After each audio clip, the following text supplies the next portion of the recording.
Yeah, so what I want to do is address Pesach and its correlation to the postmodern era that we live in, and ideally the period of time that we live in that seems to be so chaotic at so many levels, along with Israel fighting its war against Hamas, uh, against the worldwide deluge of opposition against Israel.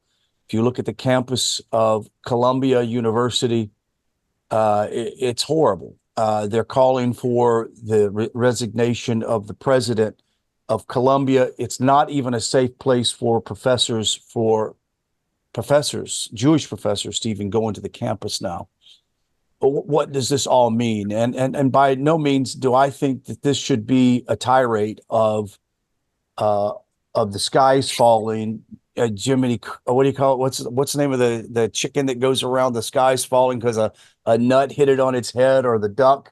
That's not it. I'm not in a panic mode.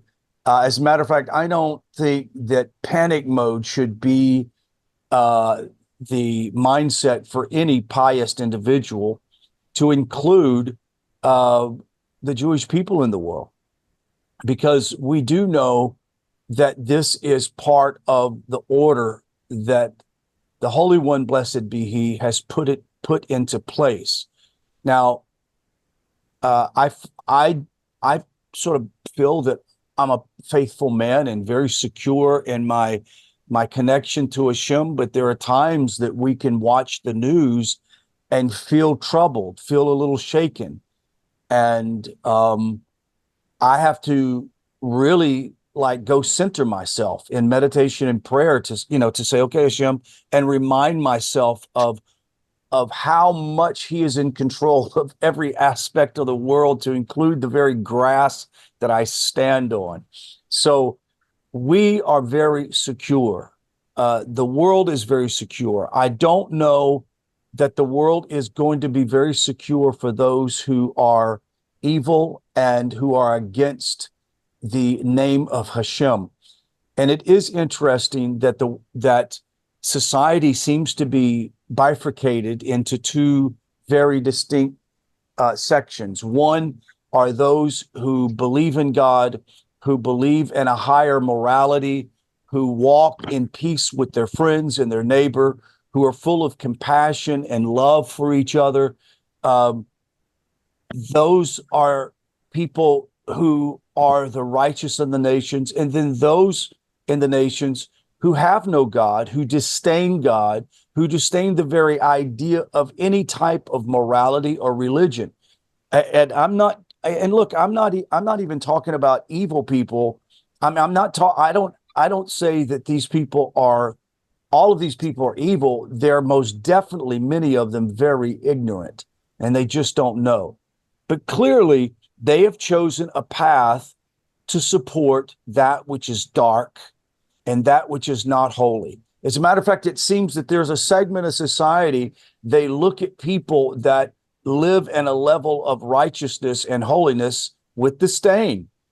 It's distasteful to them. They hate it. And so the protest, or the what they call the pro-Palestinian protest out there right now, is nothing more than a anti-Jewish, anti-Semitic protest. People hate the Jews, and I really appreciate hearing the dialogue between very prominent Arabs who are supporters of Israel, who will say that this is a case of pure hatred because of the success of the Jewish people. They have come into the land. They have caused it to blossom, the desert to blossom. What they couldn't do has been achieved in a matter of just 70 some odd years. And they still live in squalor. They still live in destruction. I found out that the Hamas has taken an aid plan that it was more money than any single aid plan given to a nation that this country has done and they have spent it without putting schools, taking care of their poor, taking care of their children, building hospitals, et cetera, et cetera. And so we're left in a day in which I think that we're in the day that all of this is being exposed for a purpose. Hashem is bringing knowledge to the world. The book of Daniel, as Steve has so well laid out, reminds us that in this era, or in the age of the end of age, knowledge will increase to such a place that the knowledge of God will be seen everywhere in the world. I'm almost waiting to see the miracle of all miracles, like we saw in Egypt, in which all of Egypt were affected by these plagues, and everyone in Goshen were living as if there were no plagues. But I'm wondering if that's not already happening, and it's the problem is that the righteous see the miracles, the unrighteous don't see the miracles. The Iranians send all of these drones over, and they get shot down, 99% of them, which is a miracle. And yet the rest of the world looks at it like, well, they're just lucky because Israel's got all this money that the United States has given them, and they've got more missiles. This is exactly what Pharaoh did, right? Pharaoh did the same thing. He says, well, you did this? Oh, well, my magicians, they can do the same thing. Watch, poof, and they do it.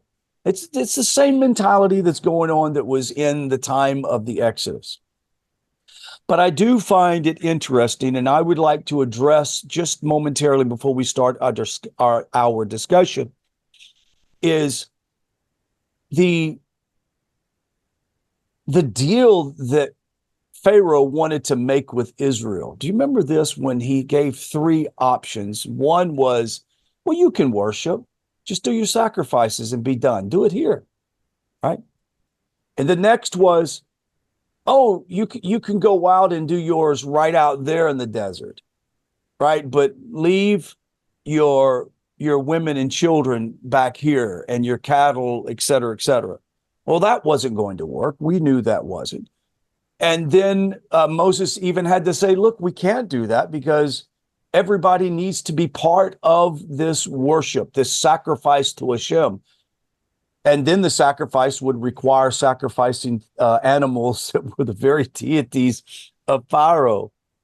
I sense that in this age, and what I want to remind those people who will watch this video later on or listen to the podcast,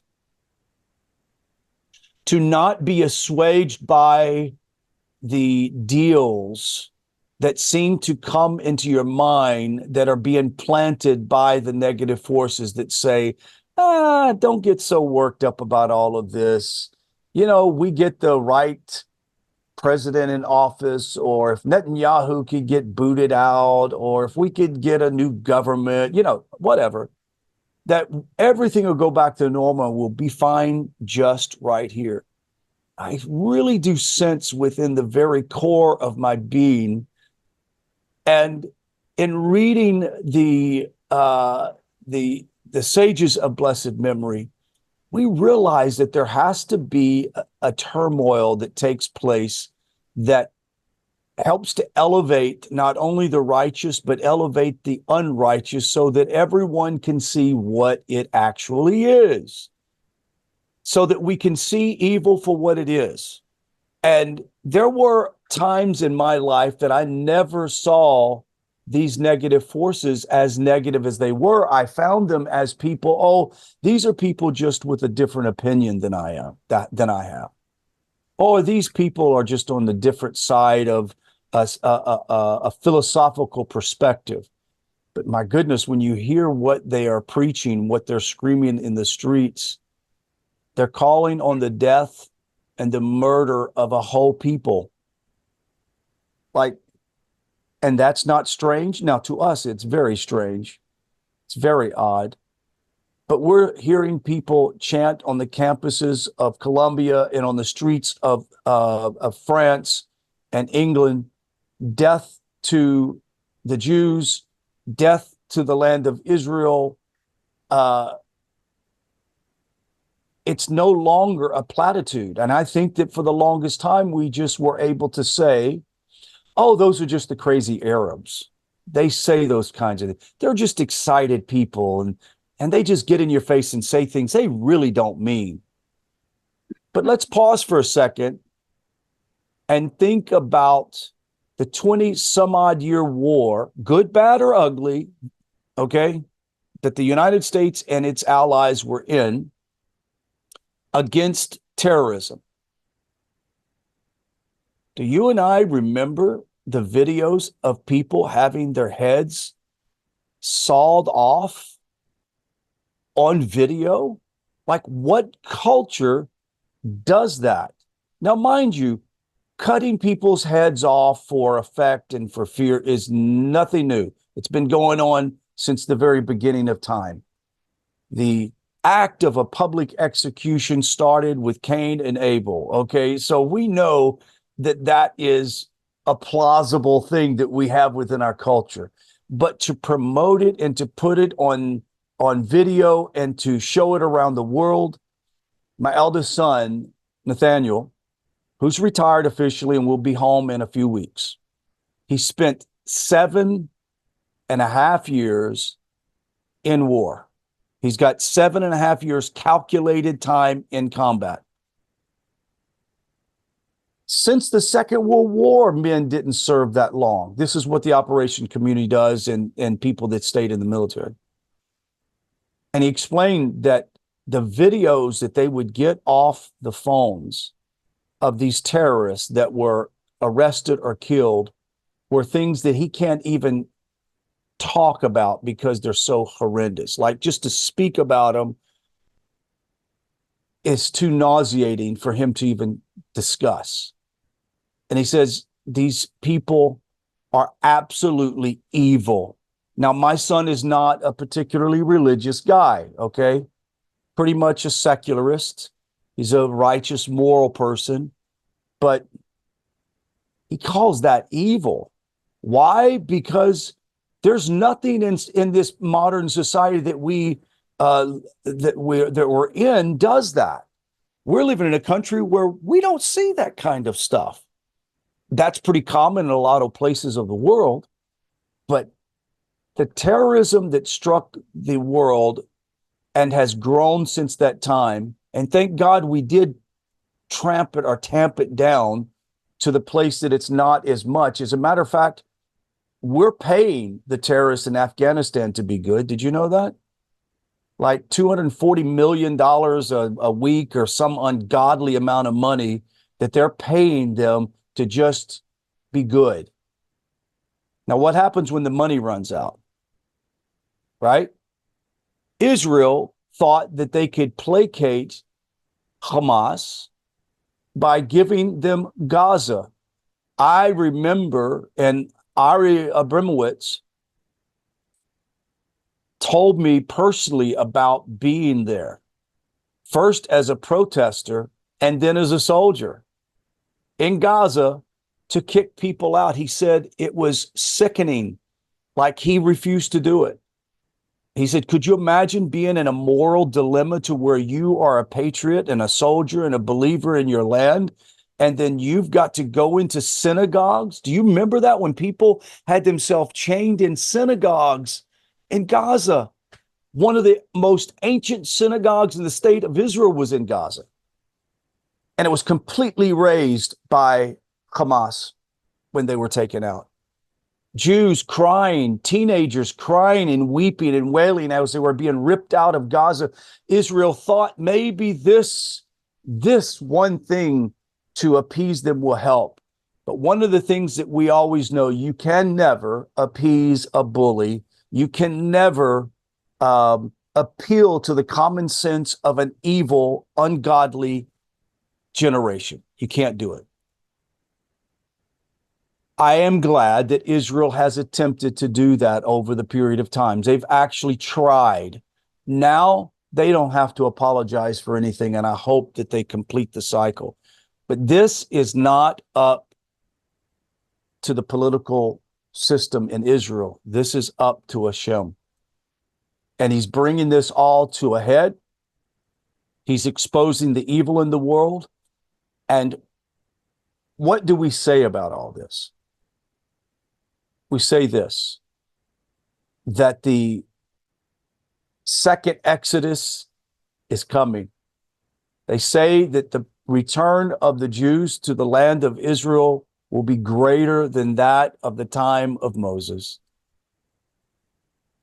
That the exodus of the righteous out of the unrighteous cabal of the nations will rival none other. There were more of the Egyptians and people related to the Israelite community in Egypt that came out than there were of the Jews. Where were they the whole time? They encircled the camp. They were outside of the camp of Israel. You remember that when they were traveling? They were on the outside. They were sort of a buffer zone so that Israel could do what they were supposed to do, and the righteous of the nations that followed Israel out in some of the Arab Rav, they were there. They were the buffer zone. Now, as few as we are, the B'nai Noah in the world that we know about, because I happen to be of the opinion there are a lot more people that are B'nai Noah that they don't even know they're B'nai Noah. Does that make sense? They don't even know it. They're just good, righteous people believe in one God. They're studious about their attention to self-growth and personal growth. They're kind, they're benevolent, they give charity. Look, we're going to be surprised at how many good, beautiful, righteous people around the world exist today. We can't lose hope during this time. I think the big mistake that Israel made at the beginning, or some of the leaders in Israel, was thinking that Moses was going to create more problems than solve. Do you remember this? They were saying, don't do this. You are causing our burdens to become heavier. What has the other side of the political spectrum in Israel been saying to Netanyahu and to many of the politicians? No. We don't want to make them mad. Even politicians in this country. Oh, don't do this to Hamas. Don't do this to ISIS, because if we do, they're going to become even more angry and they're going to do more things. The point is, we did more to them and it shut them up. Shut them up for a long time. Now there is a mopping up that's taking place in the world. Some say, who are not part of our knowledge of God, some say, well, this is a giant planned event that some of the nations are doing to, expose all of this and deal with it. I don't think so. I think that this is all by the hand of Hashem. And when Iran sent the missiles over, I'm thinking, okay, let it roll, because we know what's going to happen. And I don't want anybody to be hurt. But Israel devastated targets in Iran without losing an innocent civilian. The reason why that can't be done in Gaza is because we know the Hamas puts innocent civilians in front of them. All I can say is that we should have our hopes elevated during this Pesach. I sent to a couple of people during Pesach, I said that may this remembrance of redemption bring you to new levels of redemption. This Pesach, it's not about matzah. It's not about, getting a feather and a candle. Yes, we all do all this, but it's not about that. It's about the fact that our redemption is on the other side of the sea. It's on the other side. And Hashem is leading us there. We can't afford to be shaken. We can't afford to have our knees weakened by the effort. We have to trust God with all of our heart. Lean not to our own understanding, but in all our ways acknowledge Him, and He will make our path straight. You can't get a better deal than that. That concludes my short shiur. And I want to open up a discussion. I'd like to have a little talk about how this era that we're living in remind you of Pesach? Who would like to go first?